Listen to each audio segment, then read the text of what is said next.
Isaías 1, 18 al 20, que es el primer texto que corresponde al leccionario.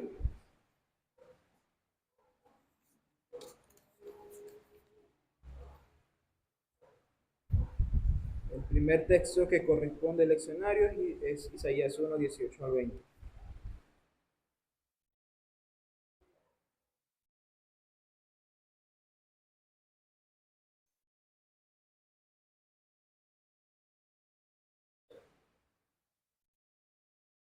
Uno 18 al 20. Por esa razón es que creo que deberíamos tener alguien allí. Pero bueno, 1 18 al 20. Eh,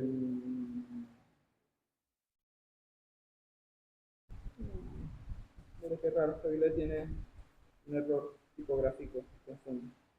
Ok, 1 18 al 20. Vengan, pongamos las cosas en claro, dice el Señor. ¿Son sus pecados como escarlata? Quedarán blancos como la nieve. Son rojos como la púrpura, quedarán como la lana. ¿Están ustedes dispuestos a obedecer? Comerán lo mejor de la tierra. Se niegan y se rebelan, serán devorados por la espada. El Señor mismo lo ha dicho. El otro texto está en Miqueas capítulo 7.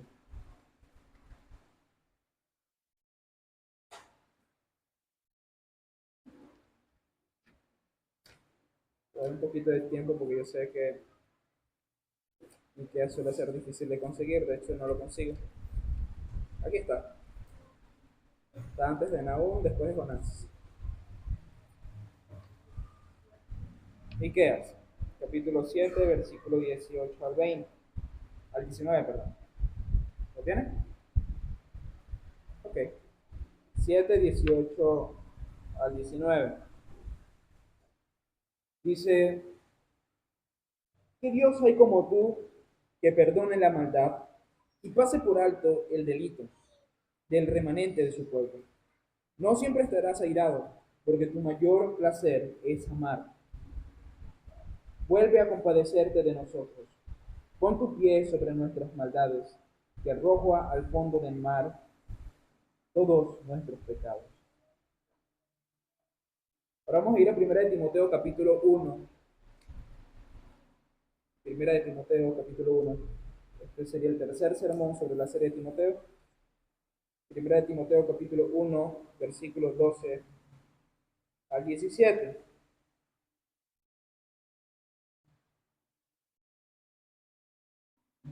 Al 17.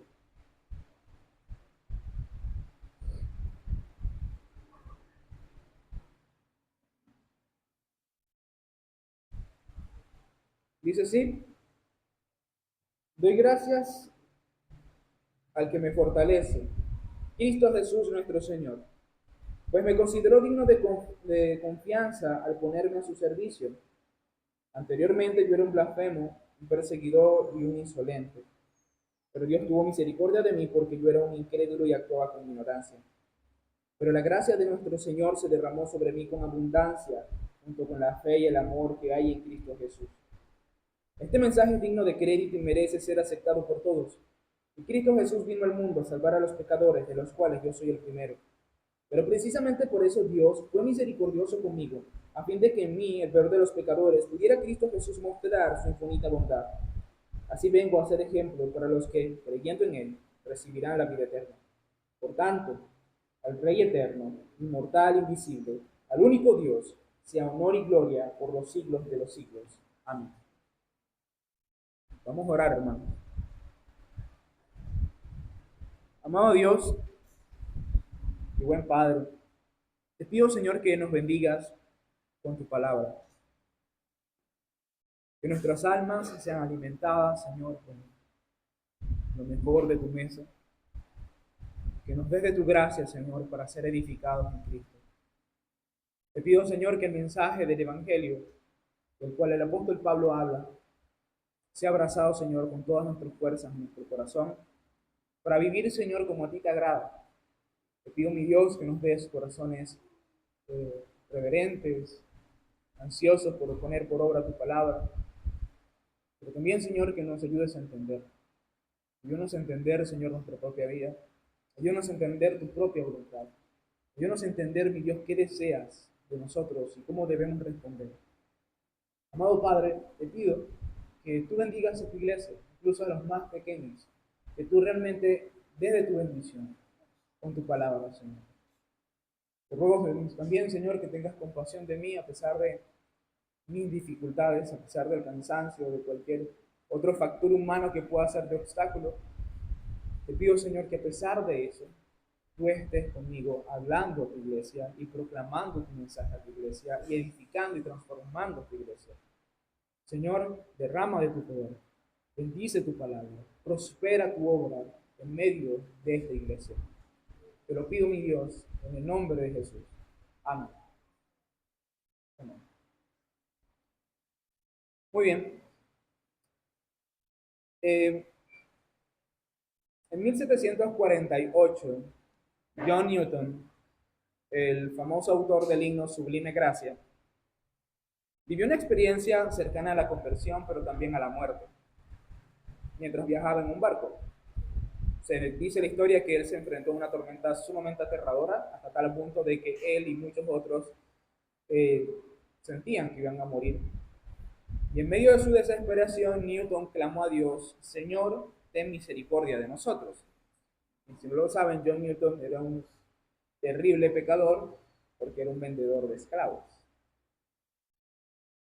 Ese simple grito fue el comienzo de su transformación. Aunque al principio él no cambió radicalmente, la experiencia le dejó una marca en su corazón y lo llevó a leer la Biblia. Entre sus lecturas hay una que le impactó profundamente y fue Primera de Timoteo capítulo 1 versículo 15.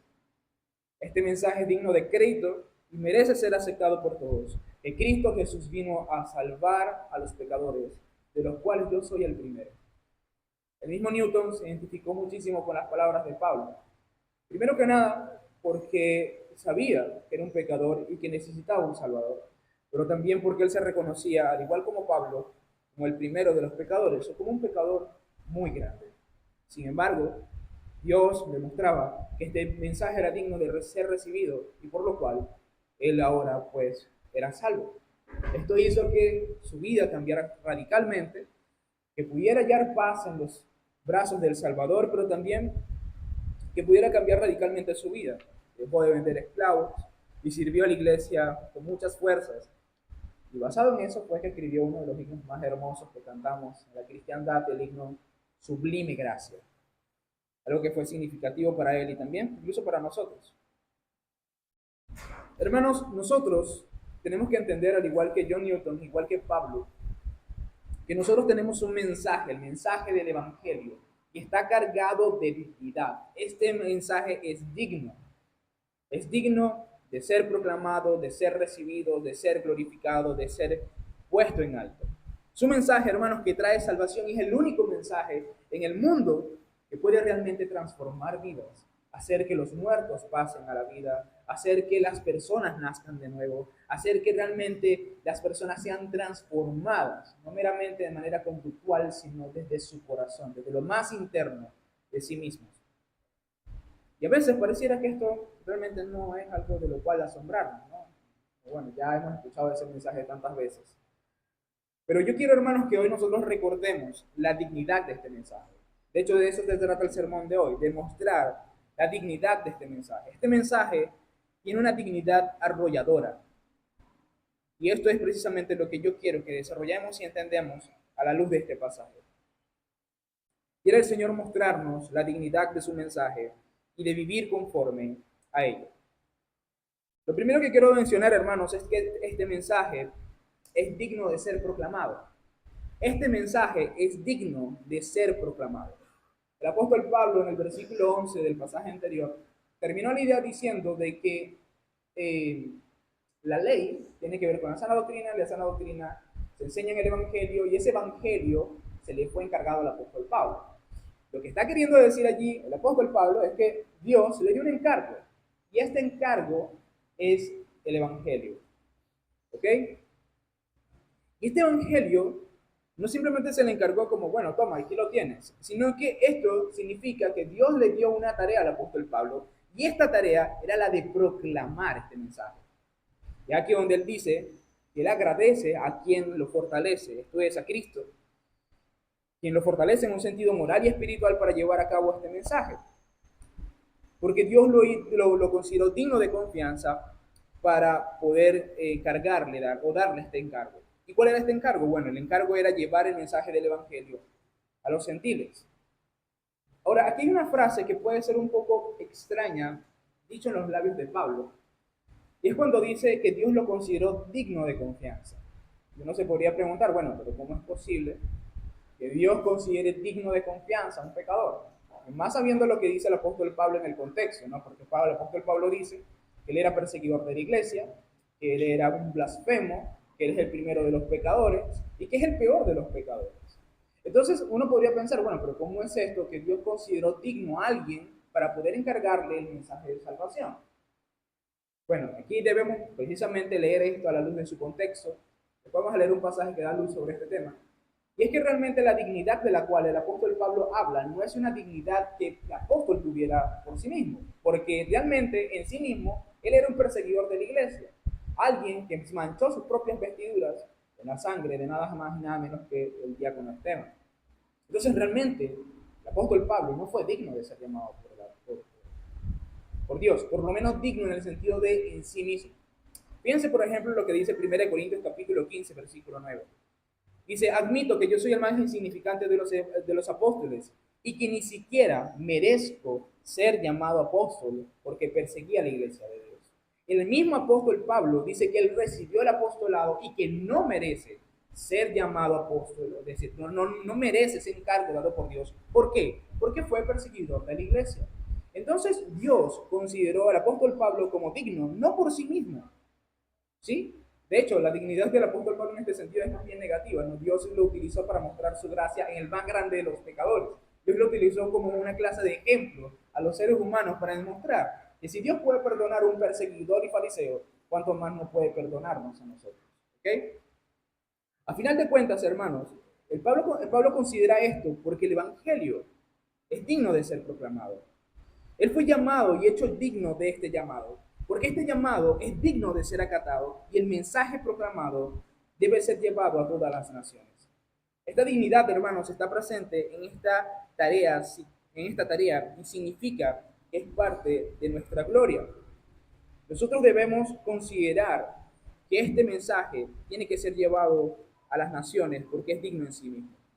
Esto es parte de lo que el mismo apóstol Pablo considera en cuanto al mensaje de salvación. Dice Romanos capítulo 1, versículo 16, porque no me avergüenzo del Evangelio, porque es poder de Dios para salvación a todo aquel que cree, al judío primeramente y también al griego.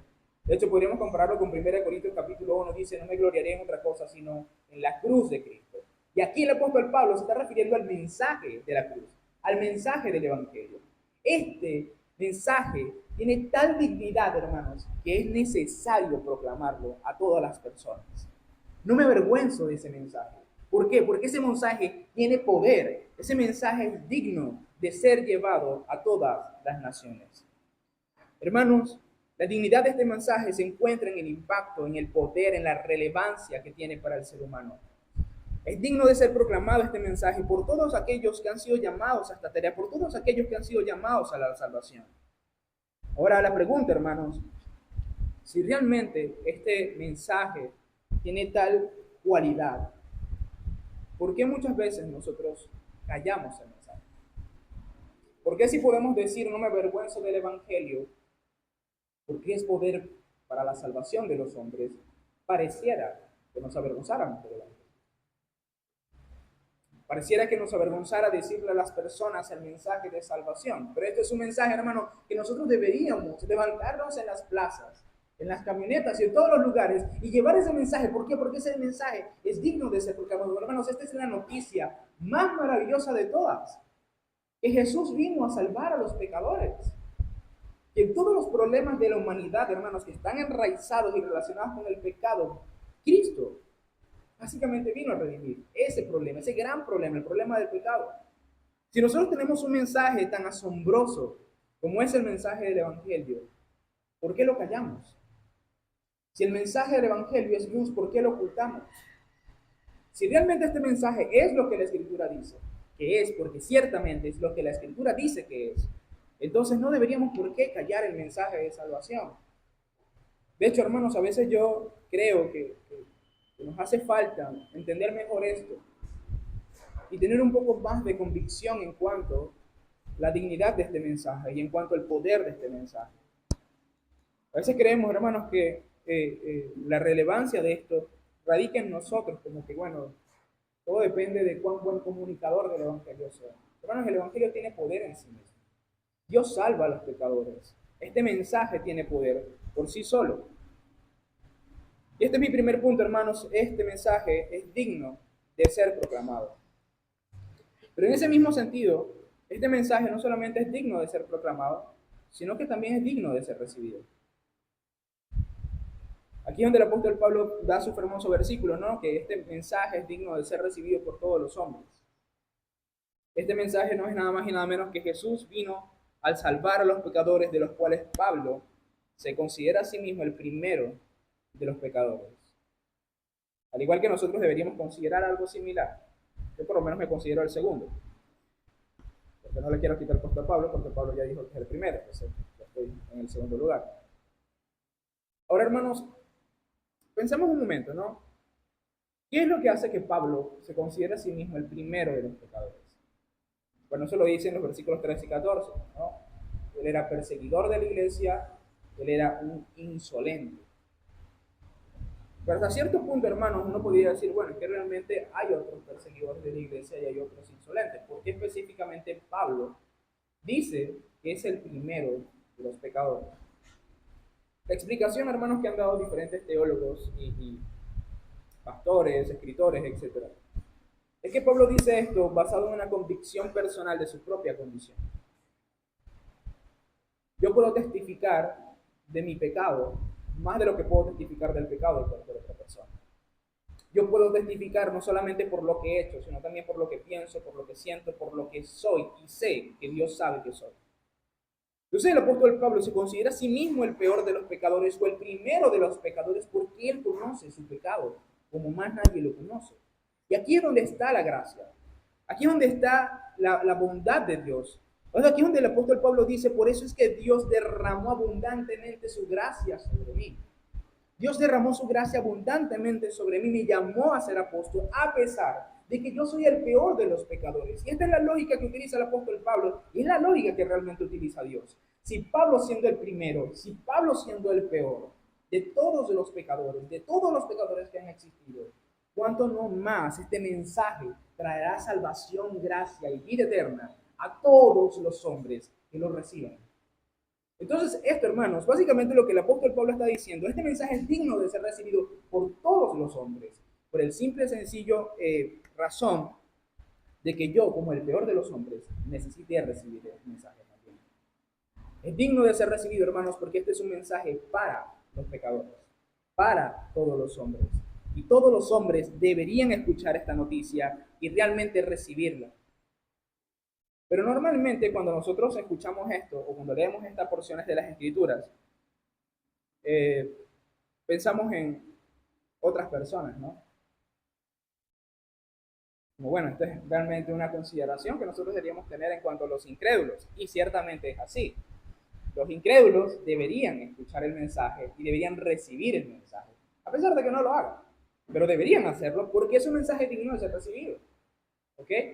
Yo a veces no entiendo por qué nosotros nos resistimos a un mensaje que literalmente nos dice que el Hijo de Dios vino al mundo a cargar con los pecados de las personas y darles perdón. O sea, yo quisiera saber por qué las personas rechazan ese mensaje.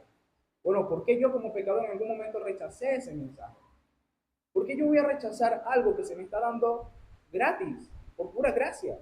Se me están cubriendo todas las deudas de mi vida por pura misericordia. Sin embargo, hermanos, no solamente debemos pensar en los hombres que están afuera, a los pecadores incrédulos, porque hay pecadores creyentes, no solamente debemos pensar en aquellas personas que están sin Dios en el mundo o que no son cristianos. Nosotros también tenemos que pensar en nosotros mismos. Este es un mensaje, hermanos, el cual nosotros tenemos que continuamente recibir. Un mensaje que continuamente necesitamos entender. Este es un mensaje, hermanos, que continuamente necesitamos recordarnos a nosotros mismos. ¿Por qué? Porque lastimosamente, hermanos, no sé por qué razón, en nuestra cultura tenemos la idea de que el Evangelio es como una clase de introducción a la vida cristiana y que después que tú avanzas en la vida cristiana, tú tienes que abandonar ese concepto y centrarte en otros temas. No sé, pues, qué sé yo, la escatología, tienes que hablar entonces de tal y tal cual cosa.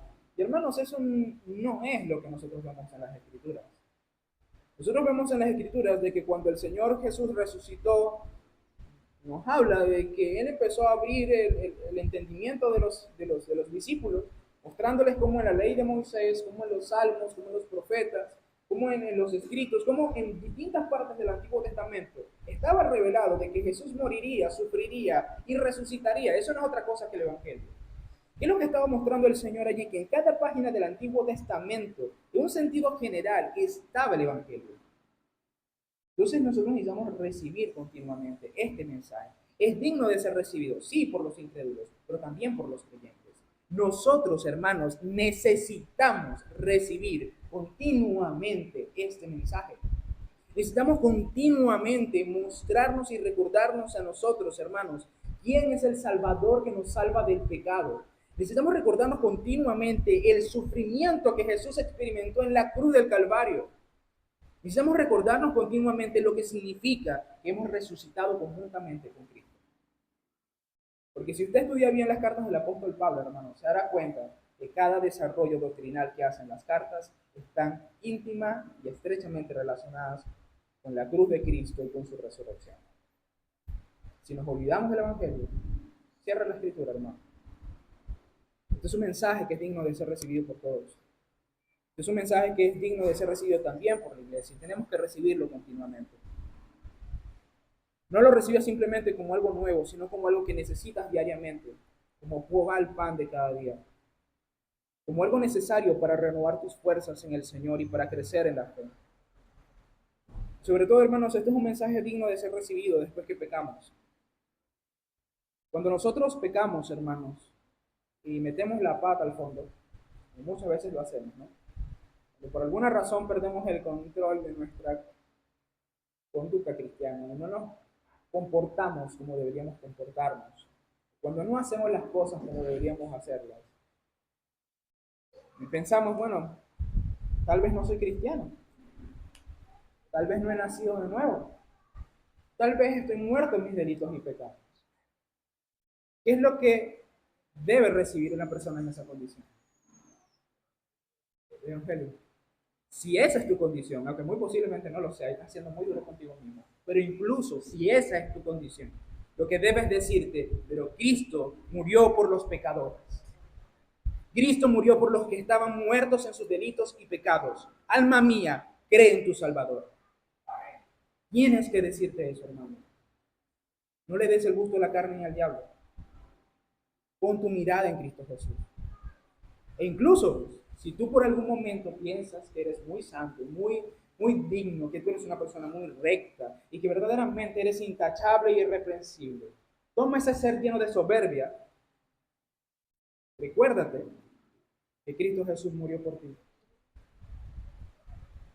Que toda tu justicia no sirve para más nada que para hacer un asqueroso trapo de inmundicia delante de los ojos de Dios. Hermanos, el Evangelio da ánimo al decaído y humilla al soberbio. Cual sea la condición que nosotros tengamos, este es un mensaje digno de ser recibido continuamente. Continuamente, hermanos. Por muy buen cristiano que usted sea, si usted ve a la cruz, tiene que entender que ese fue el precio que pagó su Salvador por usted. No puede pensar que es justo, no puede pensar que es santo y irreprensible, si ese Salvador tuvo que hacer eso por usted. No importa cuán pecador seas, la cruz del Calvario es suficiente para perdonarte. Pero hermanos, este mensaje no solamente es digno de ser proclamado y de ser recibido, sino que también es digno de ser mostrado. Este mensaje, hermano, no solamente debe ser predicado y recibido, sino también mostrado. Y esto es lo que el apóstol Pablo considera sobre su propio ejemplo. Su salvación, la salvación del apóstol, es una demostración personal de que todos los pecadores pueden encontrar salvación por medio de la fe en Jesús. El mensaje en este sentido no solamente debe ser expuesto a secas con las palabras, sino que también debe ser demostrado, por así decirlo, encarnado en carne y hueso. Si vemos con detalle, hermanos, esta demostración del Evangelio, este ejemplo del Evangelio, no es algo que venga del apóstol Pablo. Es Dios mismo quien, en cierto sentido, hizo de la conversión de Pablo, de la vida de Pablo, una clase de escaparate, ¿no? Donde, una vitrina en la cual Dios demostrar su gracia. Dios quiso hacer como una clase de tráiler con la vida de Pablo sobre el poder de su evangelio, una publicidad acerca de su gran amor, de su mensaje, de lo que puede hacer su mensaje.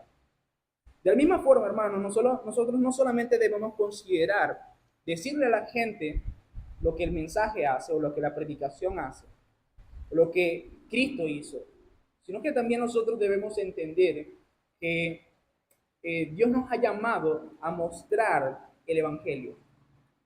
La lógica es esta, hermanos, no solamente somos llamados a hablar del Evangelio, sino también mostrar el Evangelio. Por eso, de hecho, si alguno de ustedes me ha escuchado predicar en la calle, creo que Carlos solamente es el que hay, bueno, mi esposa obviamente, un montón de veces, muchas veces yo incluyo mi testimonio personal. Incluyo, no lo doy como que si fuese predicar, pero eso no es predicar. Dar tu testimonio, hermano, no es predicar el Evangelio, por si alguien no lo sabe. ¿Ok? Pero sí, cuando predico el Evangelio, les hago ver que yo era un miserable pecador, pero aún así Dios me perdonó, a pesar de que estaba muerto a mis delitos y pecados.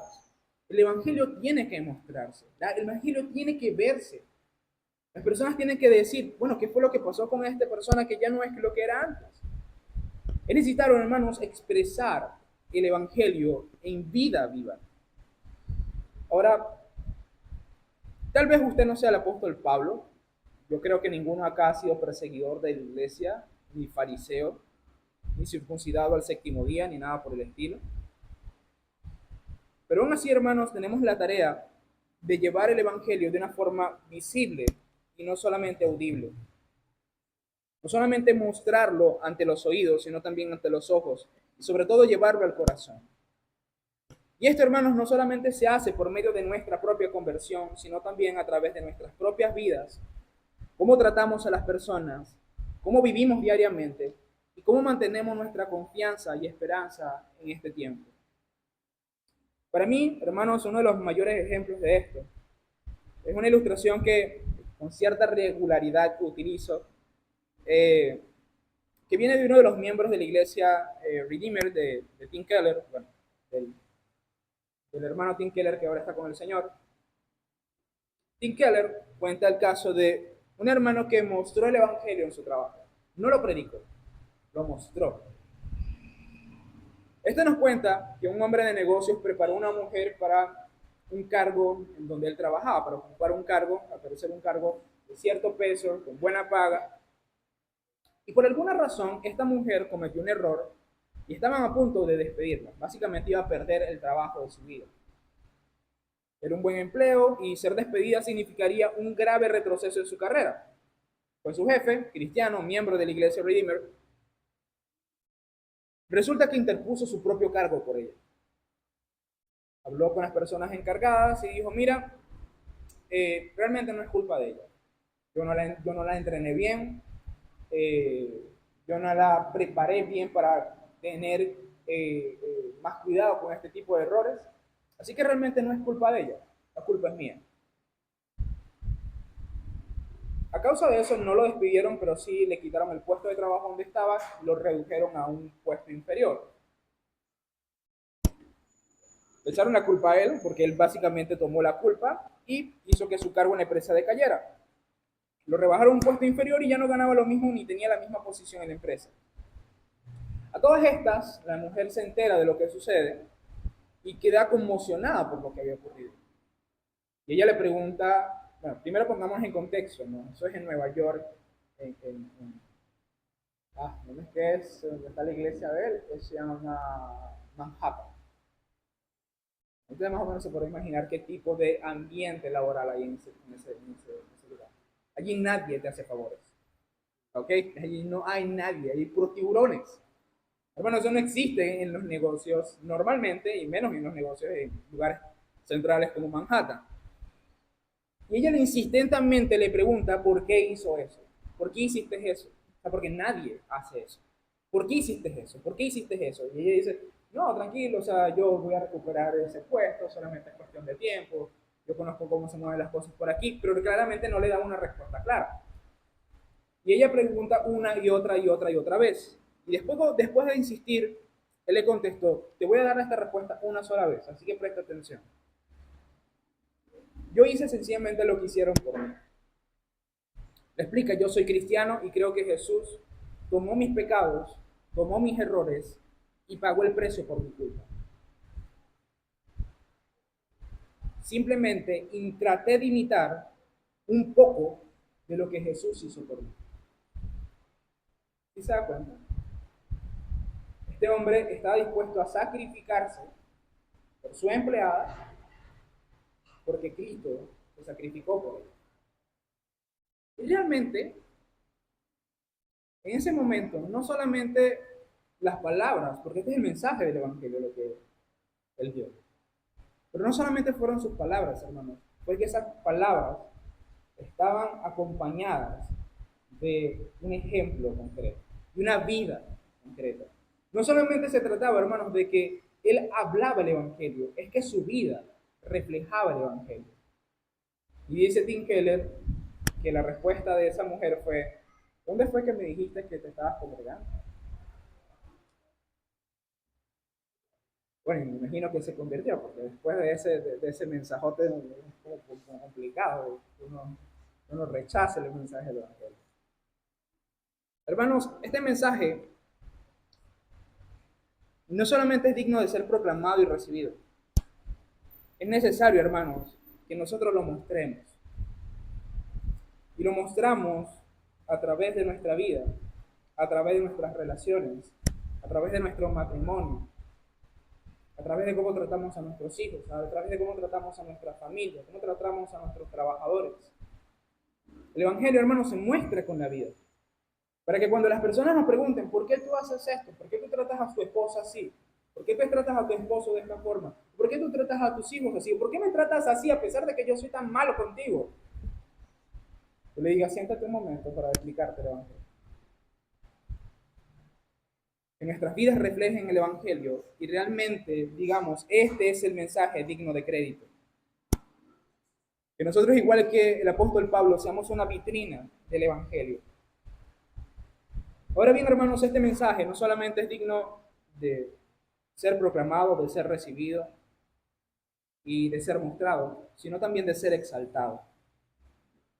El apóstol Pablo cierra en el versículo 17 con un por tanto, es decir, a causa de todo lo que he dicho, a causa de toda la gracia, a causa de ese mensaje digno de crédito, ese mensaje de ser recibido, de que Jesús murió por los pecadores, por todo eso, por tanto, el apóstol incluye después una doxología, dice, el Rey eterno, inmortal, al único Dios verdadero, sea toda la honra y la gloria por los siglos de los siglos. ¿Esto qué hace referencia, hermanos? Esto hace que después de revelar el mensaje, después de mostrar la gracia, nosotros deberíamos alabar al Señor. Todos deberíamos exaltar al Señor. Es este Dios quien merece la gloria y la honra por los siglos de los siglos. Es decir, hermanos, a causa del Evangelio, a causa de este mensaje, Dios merece que nosotros le adoremos por toda la eternidad sin parar. Gloria y honra por los siglos de los siglos. Días infinitos hasta que no nos queden más. Él merece, hermanos, que nosotros honremos y demos gloria hoy, mañana y siempre, por siempre y para siempre. Con todas nuestras vidas, con todo nuestro corazón, con todo lo que tenemos, hermanos. Tenemos que decir, Señor, aquí sea la gloria y la honra por siempre. Un perfecto ejemplo de esto, hermanos, lo encontramos en Apocalipsis capítulo 5, 8 al 13. Nos relata allí el apóstol Juan cuando lo tomó, los 4 seres vivientes y los 24 ancianos se postraron delante del Cordero. Cada uno tenía un arpa y copas de oro, disculpe, llenas de incienso, que son las oraciones del pueblo de Dios. Y entonaban este nuevo cántico: digno eras de recibir el rollo escrito y de romper sus sellos, porque fuiste sacrificado y con tu sangre compraste para Dios gente de toda tribu, lengua, pueblo y nación. De ellos hiciste un reino, los hiciste sacerdotes al servicio de nuestro Dios y reinarán sobre la tierra. Luego miré y oí la voz de muchos ángeles que estaban alrededor del trono, de los seres vivientes y de los ancianos. El número de ellos era millares y millones de millones. Cantaban con todas sus fuerzas: digno es el Cordero que ha sido sacrificado de recibir el poder, la riqueza y la sabiduría, la fortaleza y la honra, la gloria y la alabanza. Y oí cuanta criatura hay en el cielo, en la tierra, debajo de la tierra y en el mar, y a todos en la creación, que cantaban al que está sentado en el trono y al Cordero, sea la alabanza y la honra, la gloria y el poder por los siglos de los siglos. Hermanos, fíjense cómo está compuesta la adoración celestial. Al Cordero, al que fue sacrificado, al que se fue entregado, al que pagó el precio por nosotros, a Él sea la gloria por los siglos de los siglos. A Él sea la honra por siempre y siempre será así. Entonces, hermanos, nosotros vemos este mensaje. Vemos este mensaje y no solamente debemos proclamarlo, recibirlo y mostrarlo, debemos adorar al Señor. Debemos adorar al Señor por esto, lo que Él ha hecho por nosotros. Este debe ser el impulso de la adoración de la iglesia. Y este debe ser el impulso de nuestras vidas. Porque esto no solamente, hermanos, nos está hablando de alabanza. De hecho, no se habla de alabanza, se habla de gloria y honra. Debemos procurar, hermanos, que nuestras vidas, a causa de este precioso mensaje, le dé gloria y no honra al Señor Jesucristo. Que lo que nosotros vivimos, lo que nosotros hacemos, la manera de predicarlo, mostrarlo, recibirlo, todo esto, hermanos, termina redundando en de que Cristo sea exaltado y que Cristo sea honrado. Cuando nosotros entendemos este mensaje, ya no podemos vivir para nosotros mismos, hermanos. Porque, hermanos, no hay vida suficiente, no hay tiempo suficiente para agradecerle a Dios la bondad y la generosidad que ha dado con nosotros. Hermanos, no existe.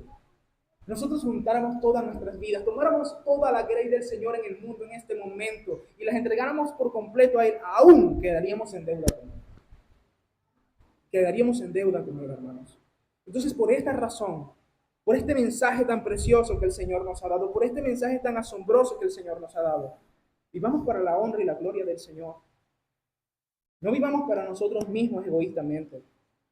Procuremos su gloria, porque Él es digno. Él es digno de recibir todo lo que nosotros tenemos.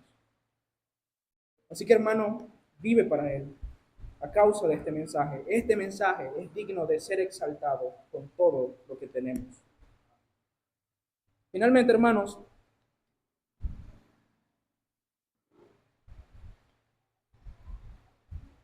ya sé que he hablado bastante de eso, pero quiero recordarles qué dice este mensaje. Que Cristo Jesús, el Hijo de Dios, la segunda persona de la Trinidad, el mismo Rey eterno, inmortal y glorioso, del cual nos habla este texto, vino al mundo a salvar a los pecadores, de los cuales por lo menos yo me creo el segundo.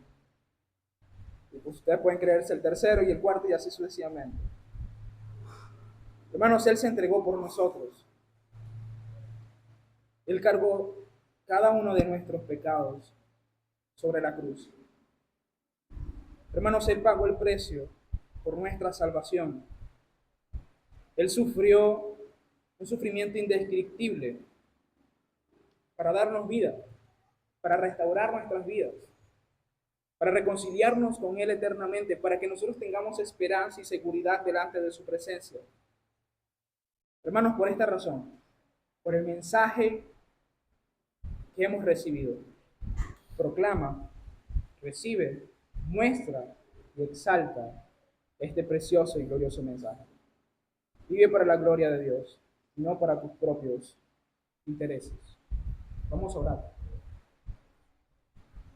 Amado Señor y Dios, gracias te doy por tu palabra. Gracias, Señor, porque tú nos has dado un tesoro en vasos de barro. Este mensaje precioso y maravilloso, Señor, tú nos los has concedido en Cristo Jesús. Gracias, Padre, por tu gran bondad. Gracias, Padre, porque tú has sido bueno. Gracias, Señor, porque tu gracia ha sido derramada para con nosotros en Cristo Jesús.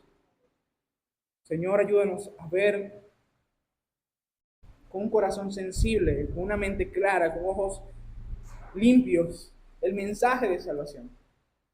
Si alguno de nosotros ha perdido la sensibilidad ante tu evangelio, si nosotros hemos perdido el aprecio por el valor, por la dignidad que tiene el mensaje de salvación, Señor, te ruego que abras nuestros ojos y nos ayudes a ver lo que es realmente. Ayúdanos a ver esa perla de gran precio. Ayúdanos a ver ese tesoro escondido.